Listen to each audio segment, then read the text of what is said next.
ጌታችን ኢየሱስ ክርስቶስ አንድ ምልክት አስቀምጧል። በለስ በመታቆጠቆጥበት ጊዜ ምልክት ነው አለ። ልክ ነው፣ ይሄ ምልክት ነው። ወደ መጨረሻው ዘመን እየተቃረብን የመጨረሻው መጠቅለያ መምጣቱ አንድ ምልክት ነው።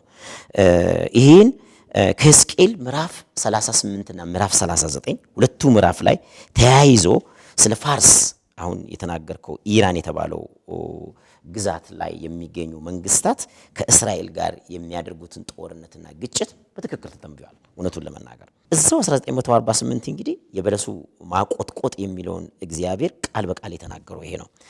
በዚህ ቀጠና ያለው ግጭት የዘመናት ታሪክ ያለው ነው። የዘመናት ታሪክ ነው።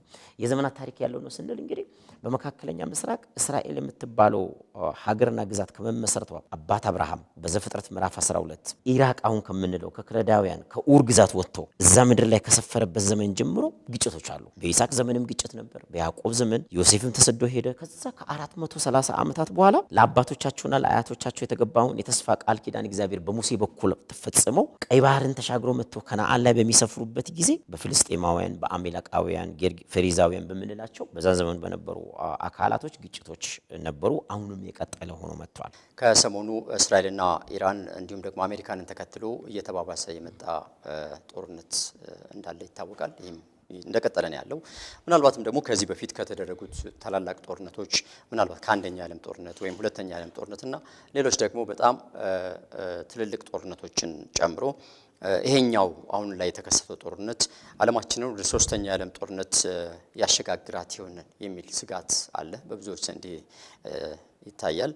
ከዚሁ ጋር ደግሞ ተያይዞ ደግሞ አንዳንድ ሀገራት ሚናቸውን በመለየት ከማን ጋር መቆም አለብን የሚል ዝግጅት ላይ እንዳሉ ነው እየታየ ያለው ወይም መረጃዎች እየሰማን ያለ ነው። እንግዲህ ከዚህ ጋር ተያይዞ ይሄው ጦርነት በጦርነት አቅጣጫ በተራቀቁ የጦር መሳሪያዎችና እንደዚሁም ደግሞ የጦር ስልት የሚካሄድ መሆኑ ለህዝቦች ለከፋ ህዝቦች እልቂትና እንዲሁም ደግሞ ለዓለም ጥፋት ምክንያት ይሆናል የሚል እጅግ ፍርሃት በዓለም ህዝቦች ዘንድ እንዳዣበበ ይታወቃል። የሆነ ሆኖ ግን አሁን ላይ ይሄ የሚታየው ይሄው ጦርነት በመጽሐፍ ቅዱሳችን ላይ ስለ ዘመኑ መጨረሻ ከተጻፉ የተለያዩ ትንቢቶች ምናልባትም የመጨረሻው ነው ልንል ያስችለናል የሚለው ያንዳንዶች ምልከታም ነው፣ ያንዳንዶችም ስጋት ነው። ስለዚህ ከዚህ ጋር በተያያዘ ፓስተር ምን ትለናለህ? በጣም ጥሩ። እንግዲህ ስለ ጦርነት ታሪካዊ ዳራ መነሻ የእግዚአብሔር ቃል ነው ዋና መሰረቱና የመጀመሪያው ጦርነት በእግዚአብሔርና በሰይጣን መካከል በሰማያት የተደረገ ጦርነት ነው። ሰይጣን ዲያብሎስ ከወደቀ በኋላ በአንድ ቤተሰብ ውስጥ በቃየንና በአቤል መካከል ደም መፍሰስና ሞት ጀመረ። ያ ጦርነት እየቀጠለ መጣ። ካነሳቸው ቁልፍ ነገሮች አንዱ የአንደኛ ዓለም ጦርነት ነው። በ1914 ጀምሮ በ1918 የተጠናቀቀ ጦርነት ነው። ያው ማዕከሉን ያደረገ አውሮፓ ነው። በአንድ ንጉሳዊ ቤተሰብ ሳሬቮ በሚባለው ቦታ ላይ ልዑሉ በሞቱ ጊዜ ከነነፍሳችሁ አምጥታችሁ ካልሰጣችሁም በማለት አገራቶች ጎራ ለይቶ ተዋጉበት። ብዙ ኪሳራ መጣ። በመቀጠል ሁለተኛው የዓለም ጦርነት ነው። አስከፊው ጦርነት ይባላል። ከ1939 እስከ 1945 እንደ አውሮፓውያን ዘመን አቆጣጠር የተደረገ ነው። ናዚ ጀርመኖች ናቸው ይህንን ጦርነት የከፈቱት ፖላንድን በመውረር። ያ ነው እንግዲህ አስከፊ ጦርነት የሚባለው። አሜሪካኖች እንዲያውም የአሜሪካው ፕሬዝዳንት በዛን ዘመን የነበሩ ድዌይት ዲ አይዘንሃወር ምንድነው ያሉት? the war that ends all wars አሉ። ጦርነቶችን በሙሉ የሚያጠቃልልና የሚያበቃ ጦርነት ብሎ ተናግረው ነበር፣ ግን ሊያበቃ አልቻለም። አሁን እንግዲህ ቅድም እንዳልከው ይህ የአሁኑ ግጭት የመጨረሻ ነው ወይ ደግሞ ሶስተኛ የዓለም ጦርነትን ያስነሳል የሚል ነገር ጠይቀሃል። ልክ ነው፣ በብዙዎች ዘንድ የሚመላለሳልና የእግዚአብሔር ቃል ላይ ይሄ የሚናገረው በማቴዎስ ወንጌል ምዕራፍ 24 ከቁጥር 32 እስከ 34 የጦርንም ወሬ ትሰማላችሁ የሚል የጦርንም ወሬ ጦርነትንም እንደምንሰማ ይናገራል። ይሄ የሆነበት ዋና ምክንያት ጌታችን ኢየሱስ ክርስቶስ አንድ ምልክት አስቀምጧል። በለስ በመታቆጠቆጥበት ጊዜ ምልክት ነው አለ። ልክ ነው፣ ይሄ ምልክት ነው። ወደ መጨረሻው ዘመን እየተቃረብን የመጨረሻው መጠቅለያ መምጣቱ አንድ ምልክት ነው። ይሄን ከሕዝቅኤል ምዕራፍ 38 እና ምዕራፍ 39 ሁለቱ ምዕራፍ ላይ ተያይዞ ስለ ፋርስ አሁን የተናገርከው ኢራን የተባለው ግዛት ላይ የሚገኙ መንግስታት ከእስራኤል ጋር የሚያደርጉትን ጦርነትና ግጭት በትክክል ተተንብዮአል። እውነቱን ለመናገር የሶስተኛውን ዓለም ጦርነት መነሻ ሐሳብ ምን ሊሆን ይችላል ተብሎ በሚነገርበት ጊዜ የሁለተኛው ዓለም ጦርነት እንዳበቃ የተባበሩት መንግስታት በ1945 ይቋቋማል። በሶስተኛው ዓመቱ ነው እስራኤል በ1948 የተቋቋመችው። ለምንድነው እስራኤል እንደዚህ ልትቋቋም የቻለችው እዛ ቦታ ላይ ልትመሰረት የቻለችው ሲባል በወቅቱ የነበሩ ለምሳሌ የእንግሊዝ ጠቅላይ ሚኒስትር ዊንስተን ቸርችል፣ የሶቪየት ህብረት ነው የሚባለው ሩሲያና 15ቱ ሪፐብሊክ አንድ ላይ ስለነበሩ ሶቪየት ህብረት ይባላል። የሶቪየት ህብረት ደግሞ ጆዜፍ ስታሊን ዋናው ፕሬዚዲየም ወይ ደግሞ የሀገሪቱ መሪ ነበሩ። በአውሮፓ በተለያዩ ሀገራት ውስጥ የነበሩ የፈረንሳይ መሪ እንደነ ቻርልስ ደጎል አይነቶቹ ተመካከሩና ከእንግሊዝ ጦር አባላት ጋር እንዴት ነው የሚሻለው? ወደ መጽሐፍ ቅዱስ ታሪክ እንመለስ። እነኚህ ሰዎች መነሻቸው የት ነው? ከናዚ ወረራና ጀርመን የተረፉ ከ6 ሚሊዮን በላይ አይሁዳውያን ነው በዛ ጦርነት የተቀጠፉት። የሚያሳዝነው ከዛ እነዚህ ሰዎች መቋቋም አለባቸው ተብሎ የአባቶቻቸው የቅድመ አያቶቻቸው ሀገር የት ነው ተብሎ ነው እስራኤል የተቋቋመችው። እዛው 1948 እንግዲህ የበለሱ ማቆጥቆጥ የሚለውን እግዚአብሔር ቃል በቃል የተናገረው ይሄ ነው። በዚህ ቀጠና ያለው ግጭት የዘመናት ታሪክ ያለው ነው። የዘመናት ታሪክ ነው። የዘመናት ታሪክ ያለው ነው ስንል እንግዲህ በመካከለኛ ምስራቅ እስራኤል የምትባለው ሀገርና ግዛት ከመመስረቷ አባት አብርሃም በዘፍጥረት ምዕራፍ 12 ኢራቅ አሁን ከምንለው ከክለዳውያን ከኡር ግዛት ወጥቶ እዛ ምድር ላይ ከሰፈረበት ዘመን ጀምሮ ግጭቶች አሉ። በይስሐቅ ዘመንም ግጭት ነበር። በያዕቆብ ዘመን ዮሴፍም ተሰዶ ሄደ። ከዛ ከ430 ዓመታት በኋላ ለአባቶቻቸውና ለአያቶቻቸው የተገባውን የተስፋ ቃል ኪዳን እግዚአብሔር በሙሴ በኩል ተፈጽመው ቀይ ባህርን ተሻግሮ መጥቶ ከነዓን ላይ በሚሰፍሩበት ጊዜ በፍልስጤማውያን፣ በአሜላቃውያን፣ ፌሪዛውያን በምንላቸው በዛ ዘመን በነበሩ አካላቶች ግጭቶች ነበሩ። አሁንም የቀጠለ ሆኖ መጥቷል። ፖለቲካዊ አንድምታው ምንድነው ነው የአሁኑ ጦርነት? እንግዲህ ፖለቲካዊ አንድምታ ከመጽሐፍ ቅዱስ ወጣ ያለውን ነገር መነካካት ስላለብን ነው። ኢራን የእስላማዊ መንግስት ነው። እስላሚክ ሬቮሉሽን በማካሄድ የንጉሳዊን ስር መንግስት በመጣል ንጉሱ ወደ አሜሪካ ጥገኝነት አግኝተው እስላማዊ መንግስት በአያቶላ አሊ ሆሚኒ እየተመራ የኒውክሌር ባለቤት ከሆንን እስራኤልን ከምድረ ገጽና ከካርታ ላይ እናጠፋለን የሚል ዛቻ በተደጋጋሚ ይቀርባል። ሁለተኛ ደግሞ እስራኤላውያን በኢራኖች ስጋት አለን እንደ ሂዝቦላ አይነት ሌሎች አልቃይዳ፣ አይኤስኤ፣ ኢስላሚክ ስቴት የሚባሉ እንደነዚህ አይነቶችን ቡድኖች በማቋቋም ለኛ ሰላም ለኛ መኖር የዋስትና ችግር ፈጥረዋል። ከዚህ የተነሳ ኒውክሌሩን ከጨበጡ ያሉትን የሚይዙትን ነገር ተግባራዊ ያደርጋሉ የሚል ግጭት ውስጥ ነው የገቡት ማለት ነው። በጂኦግራፊካዊ አቀማመጥ ደግሞ ስንመለከት እስራኤል የዓለም እምብርት ነው የምትባለው። ከዚህ ኤሲያ ትልቁን አህጉር ታገናኛለች፣ ከላይ አውሮፓን ታገናኛለች፣ ከዚህ ትልቁን ሁለተኛ አህጉር አፍሪካን ታገናኛለች። እንደ ዓለም እምብርት ነው የምትታየው። ከዚህ የተነሳ ሁሉም አትኩሮት ያደርጉባታል። እንዲያውም የአብርሃም እምነት ምንድነው የሚባለው? ሞኖቴይስቲክ ሪሊጅን፣ አንድ አምላክ የሚያመልክ አብርሃም፣ ይሁዲዎች ከዛ ነው የወጡት።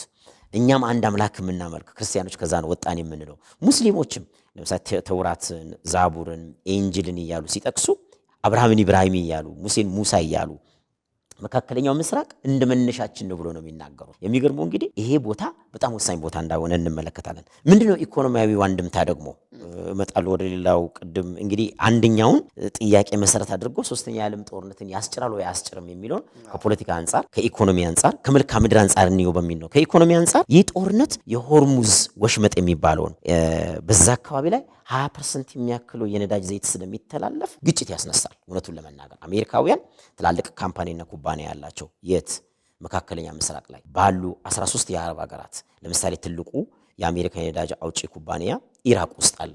ቀጥሎ ኩዌት ውስጥ አለ።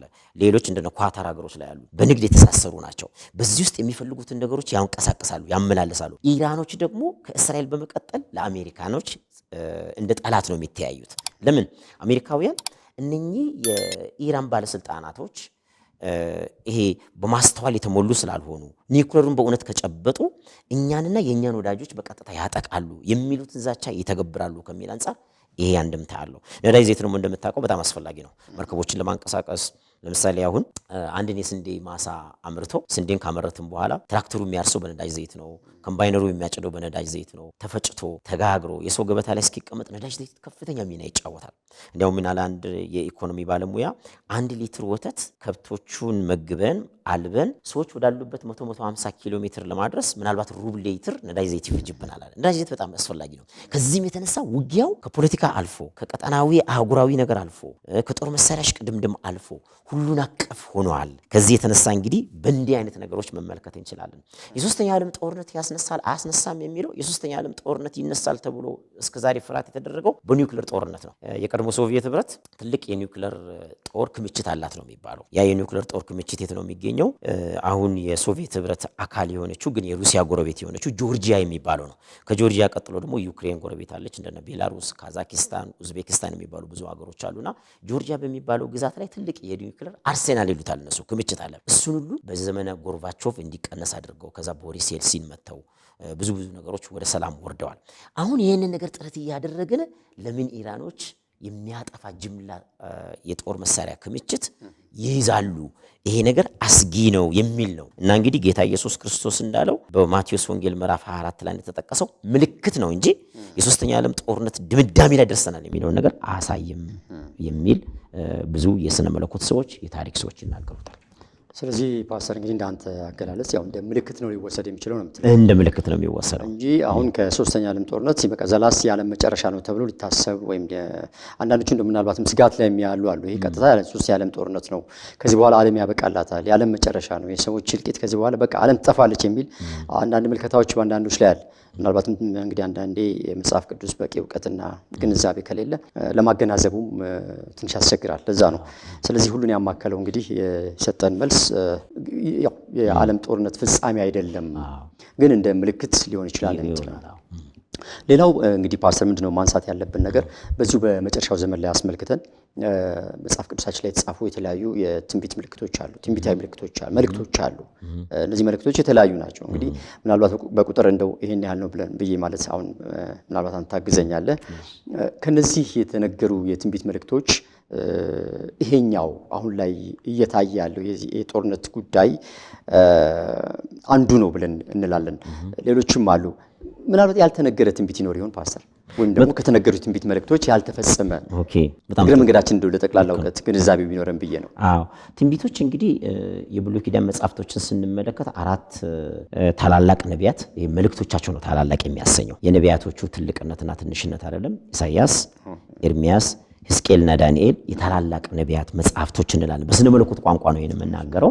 ምዕራፎቻቸው በጣም ሰፊ ስለሆኑ በመቀጠል ደግሞ ሰቆቃው ኤርሚያስንም እንኳን እዚህ ላይ ባንጨምር ከሌሎቹ ነቢያቶች ከሆሴዕ ጀምሮ እስከ ሚልኪያስ ድረስ ያሉት ደግሞ 13 የትንቢት መጻሕፍቶች አሉ። እነኚህ የብሉይ ኪዳን መጻሕፍቶች ትንቢቶች በሙሉ የሚነግሩን አሁን የተጠቀሱትን ነገሮች ሁሉ ጠቅሰዋል። የሚገርም በዋናነት እስራኤላውያን ከሕጉ እየራቃችሁ ነው፣ ወደ ሕጉ ተመለሱ፣ በትክክል የእግዚአብሔርን ቃል እየታዘዛችሁ የምትኖሩ ከሆነ በረከት ያገኛችኋል። አንድ ትንቢታቸው።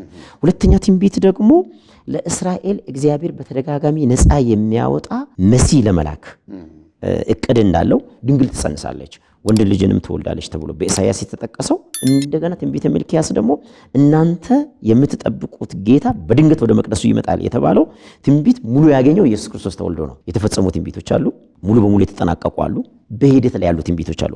አሁን ይህንን ከየት ካቴጎሪ ውስጥ እንከታለን ብለን ብትጠይቀኝ ያልተፈጸሙ ትንቢታዊ መልእክቶች እንላለን። አንዱ ምንድነው? ይሄ ያልተፈጸሙ ትንቢታዊ መልእክቶች ማቴዎስ 24 ወደ 14 ይወስድናል። ምንድነው? ይሄ የጥፋት እርኩሰት በተገነባው ቤተ መቅደስ ውስጥ ቆሞ ሁለተኛ ተስሎንቄ ምዕራፍ 2 ቁጥር 4 እና ዳንኤል 9:27 ላይ ያለው የሚባለው ነገር አልተፈጸመም። ይሄ ይፈጸማል ተብሎ ነው የሚጠበቀው። አሁን ብዙ አገራቶች መጥተው ኢየሩሳሌምን የመክበብ ከዛ በኋላ መምጣት ለአራተኛ ጊዜ እስራኤላውያን 3 ጊዜ ነው ቤተ መቅደሱን የገነቡት። መጀመሪያ በሰሎሞን ተገነባ፣ ከዛ ከምርኮ በኋላ እንደገና በዘሩባቤል በነሐጌ ተገነባ። እሱም እንደገና ከፈረሰ በኋላ ጌታ ኢየሱስ ክርስቶስ ሊመጣ አካባቢ ደግሞ የሮማዊ መቶ አለቃ አስገነባ የሚባለው ቤተ መቅደሱን። እነዚህ ሁሉ በ70ኛው ዓመተ ምህረት ጠፍተዋል። አሁን አራተኛ በዛ ስፍራ ላይ ለመገንባት ጥረት ይደረጋል። በሚገነባበት ጊዜ ግን የጥፋት እርኩሰት በዛ ቤተ መቅደሱ መካከል ቆሞ ይታያል ይላል። እሱ ነው ያልተፈጸመ ትንቢት የምንለው አንዱ ከዚች ከመካከለኛ ምስራቅ ጋር በማገናኘት ነው። ሌላው ብዙ ፖለቲካዊ ታሪካዊው ጉዳይ ምንድነው? በዚህ ኤሪያ ላይ ምን ሊነሳ ይችላል የሚባለው የአውሬው ምልክት ነው ያለው። አውሬው ደግሞ መገለጥ አለበት። የመጨረሻው ነው ለማለት የመጨረሻው ትንቢት ላይ ስለ አውሬው ይናገራል። አሁን የአሜሪካን ዶላር በዚህ አንገበያይም ብለው ብሪክስ የሚባለው ከብራዚል ጀምሮ በመጻረ ቃል ነው እስከ ሩሲያ ድረስ ያሉ 5 እና 6 ከዛ ደግሞ 7 ሀገራት የተባበሩት አረብ ኤሚሬትስን ጨምሮ ቻይናን ጨምሮ ህንድን ጨምሮ የንግድ ትስስራቸው ከአሜሪካን ዶላር ውጪ በራሳችን ገበያ እንገበያይ ያሉ ነው። እንግዲህ እነዚህ ነገሮች ሁሉ መስተካከል አለባቸው። አንድ ወጥ ገንዘብ መኖር አለበት። ሳይንስና ቴክኖሎጂ ለዚህ ለአውሬው መገለጥ መመቻቸት አለበት። የእውቀት ፍሰት ይሄ ዳታ የሚባለው እነኚህ ሁሉ ነገሮች ከተሰባሰቡ በኋላ ነው የመጨረሻው እየመጣ የሚሄደው። ይሄ አልሆነም። ይሄም ግን መንገዱን እያሳየ ነው እያመቻቸ ነው ብለን መውሰድ እንችላለን። በኢኮኖሚ ጉዳይ በራእይ ምዕራፍ 13 ላይ ሽግግር እየተደረገ ነው። ራእይ ምዕራፍ 13 ላይ የኢኮኖሚ ቁጥጥር አንድ ቴክኖሎጂ አትገበያይም፣ ምልክት ከሌለ አትገዛም፣ አትለውጥም፣ አትሸጥም የሚለው እየመጣ ነው። ምልክቶቹ ነው የሚታዩት እንጂ ሙሉ በሙሉ ተገለጠ ማለት አንችልም። ይህንን ነው እንግዲህ በዚህ ኤሪያ ላይ ያልተፈጸሙ ትንቢቶች ብለን የምንናገረውና እስራኤል ተቋቋማለች የሚባለው ይሄ ተቋቁመዋል። ግን ግዛታቸው ለዳዊት ለአብርሃም በመጽሐፍ ቅዱስ ቃል በቃል ለሙሴም ተነግሮ በዘዳግም በዘጸአት ላይም የተጻፈውን ግዛት አልተቆጣጠሩም። አሁን ቤንያሚን ኔታንያሁ የሚሉት እንደዛ ነውና ኢራን ውስጥ ግዛት አለን፣ ኢራቅ ውስጥ ግዛት አለን፣ ሳውዲ ውስጥ ግዛት አለን ይላሉና እርግጥ ነው እግዚአብሔር የተናገረው የቀድሞ በብሉይ ኪዳን ላይ የተነበየው የትንቢት ቃል ነው የሚናገሩትና ሙሉ በሙሉ ያልተፈጸሙ ትንቢቶች አሉ ማለት ነው። መልካም እንግዲህ ፓስተር ወደ ሌላ ሐሳብ ላሸጋግር ነው። እስራኤልን በተመለከተ ያው እስራኤል ጉዳይ ብዙ ጊዜ በማስ ሚዲያ አይጠፋም ስሟ። እስራኤል ሲባል ጦርነት አብሯት እንዳለ ይታሰባል። እንግዲህ አንዳንዴ እንደዚህ ያስመለክተናል። ከእስራኤል ጋር አብሮ ጎን ለጎን የሚነሱ ጦርነቶች ቀደም ሲልም ጀምሮ አሁን ላይም ድረስ ብዙ የሚዲያ አውታሮችም የሚዘግቡት ያው ከሚዘግቧቸው ጦርነቶች ሀገራት መካከል እስራኤል አጠፋም ለማለት ፈልጌ ነው። ምናልባት ግን እስራኤልን በተመለከተ አሁን ላይ ካለው ከዚህ ከተከሰተው ሰሞኑ ዓለም ጦርነት እየተባለ ወይም ወደ ሶስተኛው ዓለም ጦርነት ዓለምን ያሸጋግራታል ተብሎ እየተፈራ ካለው ከዚህ ከሰሞኑ ክስተት አኳያ እስራኤልን እንዴት ነው መንፈርጃት? ማለት አንዳንዶች እስራኤል ትጠፋለች የሚል እንትን አላቸው፣ አመለካከት አላቸው። የእስራኤል ማብቂያ ነው ወይም እስራኤል መጨረሻዋ ጊዜ ነው የሚሉ አሉ። አንዳንዶች ደግሞ እስራኤል እንደውም የተስፋ ቃል የተገባላትም ሀገር ስለሆነች እስራኤል አጠፋም የሚሉም አሉ። ልክ አንዳንዴ ልክ እንደ ኳስ ጨዋታ ቲፎዞ ሰዎች ዳር ላይ ሆነው ከሌ ያሸንፋል ከሌ አያሸንፍም ከሌ ይጠፋል ከሌ ለማል እንደሚሉት አይነት ነውና ምናልባት እስራኤልን በተመለከተ ስለ እስራኤል ሊኖረን የሚገባው አመለካከት ወይም ግንዛቤ ምንድነው? በእርግጥ እስራኤልን ስንመለከት በዘመናዊ ጦር ስልት የምትዋጋ በጣም የረቀቁ በቴክኖሎጂ የረቀቁ ዘመናዊ ጦር መሳሪያዎች ያሏት የጦር ስልቷም እንደዚሁ በጣም የረቀቀ እንደሆነ ይታወቃል። ግን ከዛ ጎን ለጎን እንደ መጽሐፍ ቅዱስ አተያይ የእስራኤል ፍጻሜ ወይም ድምዳሜ ምን ሊሆን ይችላል ብለን ማሰብ እንችላለን ወይ መገመት እንችላለን? በጣም ጥሩ። እንግዲህ በመጽሐፍ ቅዱሳችን ከብሉይ ኪዳንም አዲስ ኪዳንም ላይ ስንመለከት እስራኤል የሚለው ቃል በቃል ስም በጣም ሰፊ ቦታ በተደጋጋሚ የተጠቀሰ ነው። እንዲያውም የኛ ሀገር ኢትዮጵያ የምንለው ከ42 ጊዜ በላይ እንደተጠቀሰ ቃሉ ላይ እናነባለን። እስራኤልን አስመልክቶ የእስራኤል የወደፊት ዕጣ ፈንታ ተስፋዋ ምንድነው? መጽሐፍ ቅዱስ በዚህ ዙሪያ ላይ ምን ይናገራል ብሎ በምንፈትሽበት ጊዜ ብዙ የሥነ መለኮት አዋቂዎችም ቃሉም የሚነግረን እስራኤል በከባድ መከራ ውስጥ ነው የምታልፈው። አሁንም በብዙ ውጥረት ውስጥ ነው የምትገኘው። እስራኤልን ስንመለከት የእስራኤልን ታሪክ ከመጀመሪያው ስንጀምር ያው አባት አብርሃም ልጅ ይወልዳል። መጀመሪያ ከአጋር የሚወልደው እስማኤል አለ። እስማኤል የሱ ዲሴንደንትስና የዘራረጎች የሚባሉ አሁን በዙሪያው ላይ የሚገኙ የአረቦች ዝርያ እንደሆነ በታሪክም እነ ጆሲፈስም ከዛ በመቀጠል ደግሞ ሌሎችም ሊቃውንቶች የዓለምን የመጀመሪያ ቅድመ ክርስቶስ ልደት በፊት ታሪክ የጻፉ የመካከለኛ ዘመን ዘመናዊውንም ታሪክ የጻፉ በጥሩ ሁኔታ ገልጸውታል። ከቃሉ ባሻገር ማለት ነው። አንዳንድ ጊዜ ሰዎች አይ መጽሐፍ ቅዱስ ላይ ያለውን ብቻ መቀበሉ ተገቢ አይደለም ብሎ ይሄ ሴኩላሪስቶች ወይ ደግሞ ኤቲስቶች ሊናገሩ ይችላሉ። ግን የዓለም ታሪክ ጸሐፊዎች ይህን ዘግበዋል። ከዚህ አንጻር እስራኤል በዘካርያስ ምዕራፍ 14 ኢየሩሳሌም እንደምትከበብና በከፊል እንደምትያዝ ይተነብያል ቃሉ። አንዳንዶች ይሄ ቀደም ብሎ ተፈጽሟል፣ የሮም መንግስት አወዳደቅ ዙሪያ ላይ ይሄንን አድርጓል፣ አሶርም በተደጋጋሚ አድርጓል፣ ከለዳውያንም ይሄንን ፈጽመዋል ይላሉ። ግን የእግዚአብሔር ጣልቃ ገብነት በሮሜ ምዕራፍ 11 ቁጥር 26 ላይ ይናገራል። እስራኤል ትጠፋለች ሳይሆን የሚለን እስራኤልም ሁሉ ይድናል። ቃል በቃል ነው የሚናገረው። እንግዲህ ይሄን በሁለት ትርጉም ይተረጉማሉ አንዳንድ ወገኖች። አንዳንዶች እስራኤልም ሁሉ ይድናል ሲል ልባቸው ወደ ጌታ ተመልሶ መንፈስ ቅዱስ መሲያቸው ክርስቶስ መሆኑን ተናግሮ የመጣው መሲህ ኢየሱስ ክርስቶስ ምድራዊ ቴሪቶሪ ይሄ የጂኦግራፊ ፖለቲካል አስተዳደር መመስረት ሳይሆን ታላቁን የእግዚአብሔር መንግስት ለመመስረት የመጣ ጌታ ስለሆነ ልባቸው ወደዛ አቅንተው ካሉበትና ከደነዘዙበት ድንዛዜና እንቅልፍ ነቅተው ወደ ጌታ መጥተው መንፈሳዊ ድነት ያገኛሉ የሚሉ አሉ። አይ ይሄ ቃል በቃል ነው ደግሞ የሚሉ የሥነ መለኮት ሰዎች አሉ። እስራኤል አሁን ከተናገርከው የእስራኤል ዝርያ የሆነ ኢትዮጵያ ውስጥ አለ። የእስራኤል ዝርያ የሆነ ፍልስጤም ውስጥ አለ። በአረብ ሀገሮች መካከል አሉ። ይገርማል። ኢራቅ ውስጥም ኢራን ውስጥም እኮ አሉ እስራኤላውያን። ሩሲያ ውስጥ አሉ። አውሮፓ ውስጥ ተበትነው አሉ። አሜሪካ ውስጥ አሉ። ላቲን አሜሪካ ውስጥ ሁሉ አሉ። የሌሉበት ሀገር የለም። በተበተኑበት ጊዜ ከክርስቶስ ልደት ቅድመ ክርስቶስ ልደት ጀምሮ አሁን እንግዲህ 2000 ዓመት አልፎ ከአብርሃም በኋላ 1500 በ3500 ታሪክ ውስጥ እስራኤላውያን ያረገጡበትና ያልሄዱበት ሀገር የለም እና ይጠፋሉ ማለት አይቻልም። አይሆንምም ደግሞ ግን የተለያየ ምልከታ ያላቸው ሰዎች የሚናገሩ አሉ። አንዱ ይሄ ነው። ከታሪክ አንጻር ስንመለከት እስራኤል አስቸጋሪ በሆኑ ሁኔታዎች እና በተደረጉ ጦርነቶች መካከል አልፋለች። ለምሳሌ 1948 ሲቋቋሙ እኮ የአረብ ሀገራቶች በሙሉ ጦር መሳሪያ በእነሱ ላይ ከበው በዛን ሰዓት የአረብ ሀገሮች ድምርና ቁጥር ህዝብ ስንት ይባላል መሰለ? ወደ ከ35 እስከ 38 ሚሊዮን ይደርሳሉ። የተሰባሰቡ እስራኤላውያን 3 ሚሊዮንም አይሞሉ። በእነኚህ ሁሉ ተከበው በ1967 የ6 ቀን ጦርነት እንደገና በ1973 ዳግመኛ ሶስተኛ ጦርነት ሊጠፉ አልቻሉ። በግብጽ እንኳን በታሪክ ደረጃ የሚነሱት ፕሬዚደንት ናስር ገማል አብዱል ናስር በጣም የታወቁ ናቸው። አሁን የናይልን ወንዝ በመገደብ የናስር ሐይቅ በሳቸው ስም ተሰይሟል። ከሶቪየት ህብረት በጣም በከፍተኛ ደረጃ መሳሪያ ታጥቀው በህዝብ ብዛትም በምንም በጦር ኃይልም አደራጅተው እስራኤልን እናጠፋለን ብሎ የአረብ ሀገሮችን በሙሉ አስተባብሮ ጦርነት አድርጎ በ6 ቀን ጦርነት ነው ተሸንፈው ከመስመር የወጡት። ከዛ በኋላ ካምፕ ዴቪድ በሚባለው ስምምነት የዛን ጊዜ ቢል ክሊንተን የአሜሪካ መሪ ነበሩ።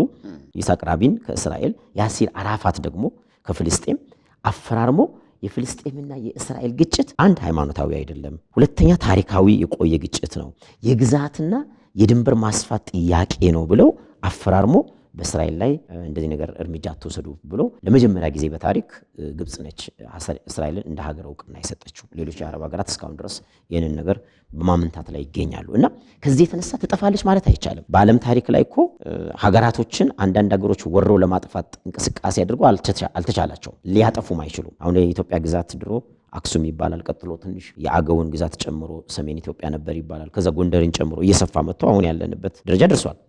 ከዛ በፊት ደግሞ ጅቡቲ የኛ ነው የሚባለው። ግዝፍናውን ተመልከት። በዘመነ ካሌብ ደግሞ የመን ደግሞ የኛ ነው የሚባለው።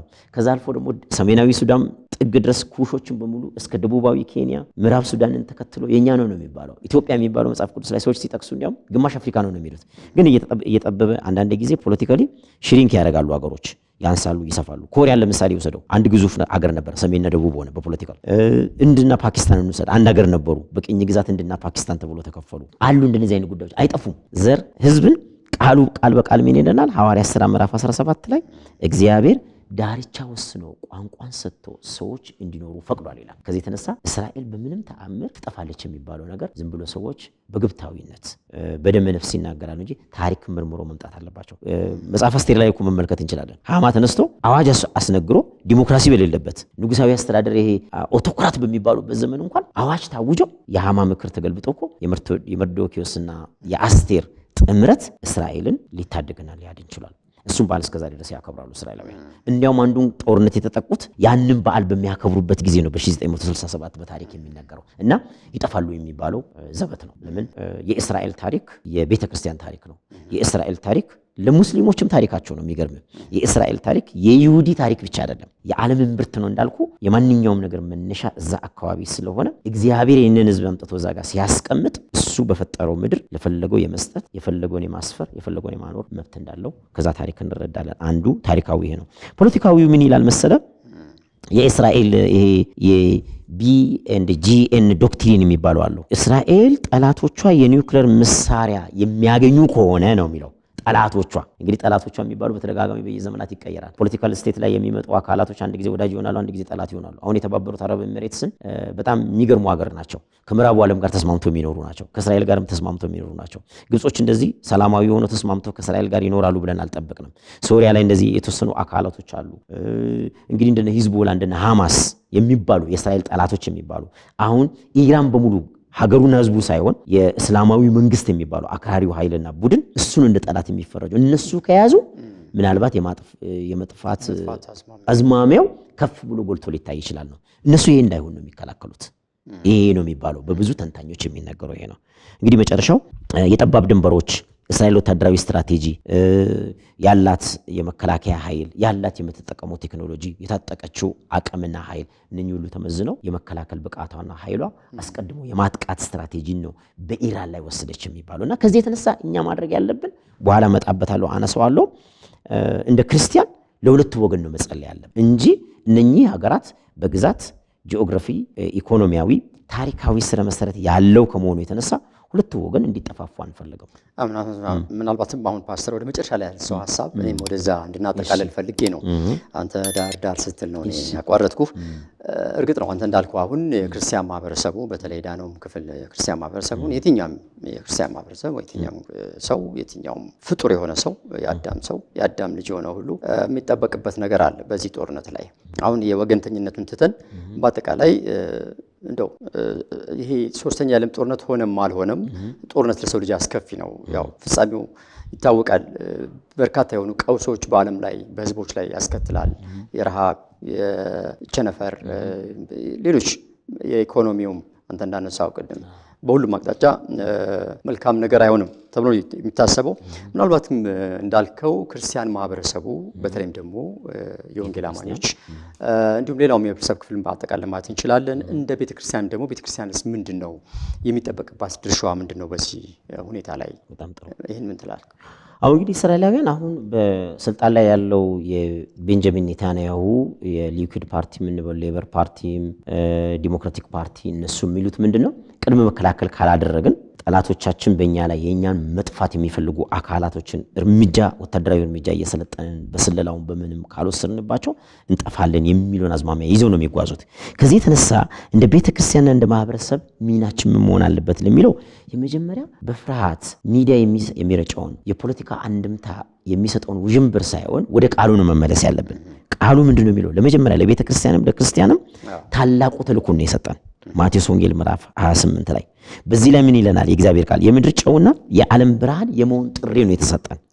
ቤተክርስቲያን እስክመጣ ድረስ በንግድ ስራ ላይ ተሰማሩ፣ በፖለቲካ ላይ ተሰማሩ፣ ወይ ደግሞ በሌላ ጉዳይ ላይ ተሰማሩ አላለንም። ተሰማሩ ያለን ምንድነው? ኢቭን ከእስራኤል አካላቶች የሆኑትን 12ቱን ደቀ መዛሙርት እኮ ጌታ ሲመርጥ እስከ መጨረሻ 3 ዓመት ተኩል አስተምሮ ሲነግራቸው አንድ ነው የተናገረው። ሐዋርያት ሥራ ምዕራፍ 1 ቁጥር 8 ላይ እናንተ ምስክሮች ትሆናላችሁ። እነሱ ግን ምን ይጠይቁ ነበር? መንግስትን ለእስራኤል መች ትመልሳለህ? ይሄ ሮማውያን በሀገራችን ላይ በቀኝ እየገዙን ነው። ቤተ መቅደሳችን ተደፍሯል። በሀገራችን እየወጣን እየገባን አይደለም። ቋንቋችን እየተጠቀምን አይደለንም። በስርዓት የይሁዲ ሃይማኖትን እያስፋፋን አይደለንም። ምንድነው ብሎ ሲጠይቁ አይ እናንተ ምስክሮች ትሆናላችሁ ከኢየሩሳሌም ጀምሩ። በመቀጠል ወዴት ሄዱ አለ? ወደ ይሁዳ ምድር። ከይሁዳ ምድር ወጣችሁ ወደ ማን? ወደ ሰማሪያ። ከሰማሪያ እስከ ዓለም ዳርቻ። በድንበር የታጠርን አይደለንም እኛ ክርስቲያኖች። የኢትዮጵያ ክርስቲያኖች ከዚህ ተነስተው እስከ ደቡብ አፍሪካ ወንጌል መመስከር አለባቸው። ታላቁን ተልእኮ ማድረስ አለባቸው። እኛ እኮ ሚስዮናውያን ከአሜሪካ መጥተው፣ ከስዊድን መጥተው፣ ከፊንላንድ መጥተው፣ ከጀርመን መጥተው እኮ ነው ይሄው የተሐድሶ ክርስትናን እንኳን በሀገራችን ውስጥ ያመጡት። በዘመነ አፄ ቴዎድሮስም በዘመነ አፄ ሱስንዮስም እንደገና ራሱ ሰባቱ ተሰዓት የምንላቸው አቡነ ፊረሜንጦስ ፌርሜንቼስ በእንግሊዝኛው ነው እንደዛ የምንላቸውና እነሱ ከኢትዮጵያዊ ጃንደረባ ጀምሮ ኢትዮጵያ ክርስትናን የተቀበለችው በሚሄዱ ሰዎች ነው። የቤተ ክርስቲያን ተልእኮ አንደኛ ማቴዎስ 28ን ተልእኮዋን አንግባ መሄድ ነው።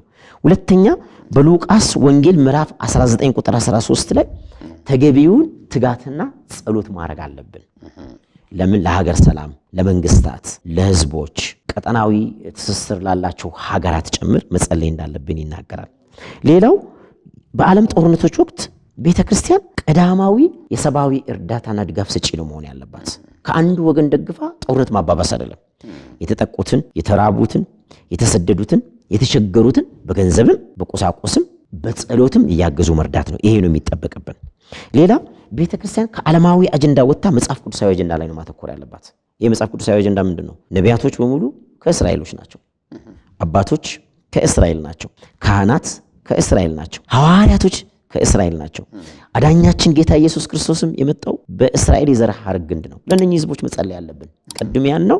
በሮሜ ምዕራፍ 11 ላይ የተጠቀሰው ቃል እስራኤል ሁሉ ይድናል የሚለው እንዲፈጸም የኛ ተልእኮና ሚና ይሄ ነው እንጂ ከፖለቲካው ወገን በመሆን አይ እሰይ እንኳን እዚህ ጋር ሚሳኤል ተወረወረ፣ አይ እሰይ እዚህ ጋር የገሌ እንኳን ተደበደበች የሚለውን ነገር ማራገብ የለብንም።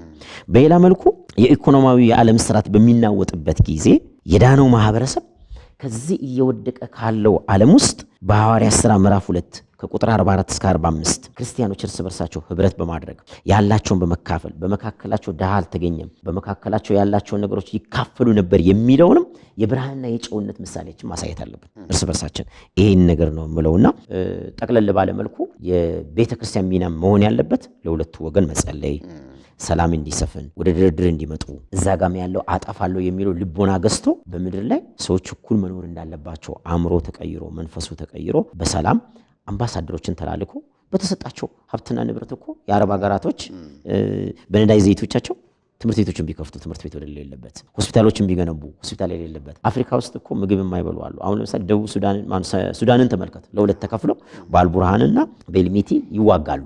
እስካሁን ሰላማቸው አልወረደም። ሶማሌ ላይ ሰላም የወረደ የለም። ዲሞክራቲክ ኮንጎ ሪፐብሊክ ጦርነት አለ። ኢትዮጵያ ላይም አልፎ አልፎ የተወሰኑ ግጭቶች በሰሜንም በምዕራቡ ኢትዮጵያ ላይ አሉ።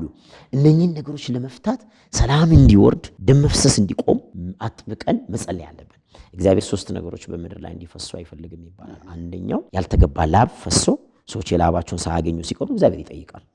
ሁለተኛ እንባ መፍሰስ የለበትም። እናት እኮ ልጇ ሲሞት ታለቅሳለች። አባት ልጁ ሲሰዋ በጣም ያነባል፣ ያለቅሳል። የሚፈሰውን እንባ ይመለከታል እግዚአብሔር። ሶስተኛ ያልተገባ ደም መፍሰስ የለበትም።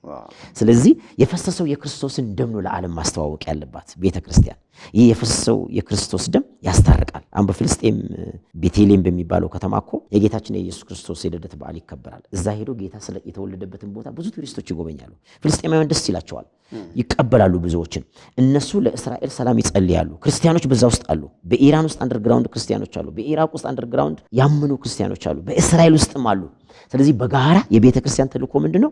ዓለም አቀፍ የወንድማማቾችን መያያዝ፣ በጸሎት ሰንሰለት ተያይዘን ለምድሪቱ ለሰዎች መዳን ለተልእኳችን ከግብ መድረስ መጸለይ ነው እንጂ መንግስታት ላይ ወይ ደግሞ ከፖለቲካው ጎን ቆመን ጦርነትን የሚያባብሱ ነገሮች ከውስጣችን መውጣት የለበትም እላለሁ ማለት ነው።